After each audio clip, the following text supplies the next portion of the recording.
এবার ঈদে ১৭০টি প্রেক্ষাগৃহে মুক্তি পেয়েছে ৬টি সিনেমা। চলচ্চিত্র দেখতে হলে হলে ভিড় করছেন দর্শকরা। বিস্তারিত জানাতে ঢাকার কেরানীগঞ্জ লায়ন্স সিনেমা হলে আছেন সহকর্মী মহিবুল হাসান। আমরা সরাসরি যাচ্ছি তার কাছে। মহিব,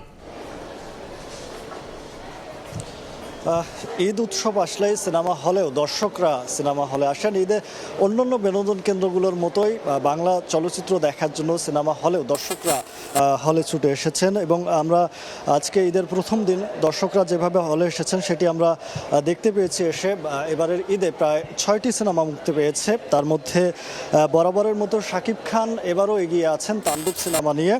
তো তার আগে যে বিষয়টি আমরা এখানকার দর্শকদের সঙ্গে কথা বলেছি, তাদের কাছ থেকে জেনেছি যে ঈদ উৎসবে আসলে উৎসব বাড়াতেই তারা ঈদের ছুটিতে সিনেমা হলে ছুটে আসেন। পাশাপাশি যেহেতু কোরবানির ঈদ, কিছুটা সময় নিয়ে তারা সিনেমা হলে আসছেন এবং আমরা যেটা দেখেছি এখানে 6টি সিনেমার মধ্যে 4টি সিনেমা চলছে, টগর, উৎসব, নীলচক্র, শাকিব খানের তাণ্ডব এবং আজমেরি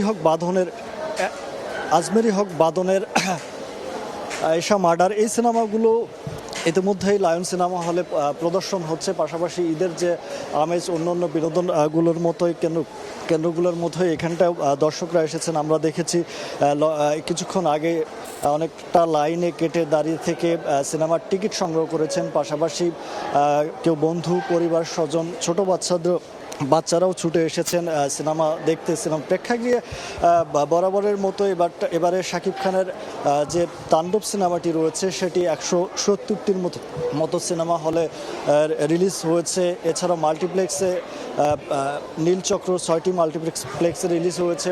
এই যে সিনেমাগুলো দর্শকরা যে বাড়তি একটা উন্মাদনা তৈরি হয় সেটি কিন্তু আমরা দেখতে পেয়েছি। চলচ্চিত্র আসলে ঈদ আসলেই চলচ্চিত্রের মুক্তির যেমন হিড়িক বেড়ে যায়, তেমনি দর্শকরাও সিনেমা হলে সিনেমা দেখতে ছুটে আসেন, সেটিও আমরা দেখেছি। এই বরাবর উৎসবকে কেন্দ্র করেই সিনেমা হলের দর্শকরা ভিড় বাড়তে থাকে। সিনেমা হলের দর্শকরা আসেন এবং উৎসবকে ঘিরেই চলচ্চিত্র দেখার জন্য দর্শকরা ছুটে আসেন। আর এই যে বাংলা চলচ্চিত্রের একটা উৎসবমুখর পরিবেশ তৈরি হয়, সেই উৎসবকে ঘিরেই দর্শকরা হলে ছুটে আসেন। এই ছিল কেরানীগঞ্জের লায়ন্স সিনেমা হল থেকে আমার কাছে সর্বশেষ।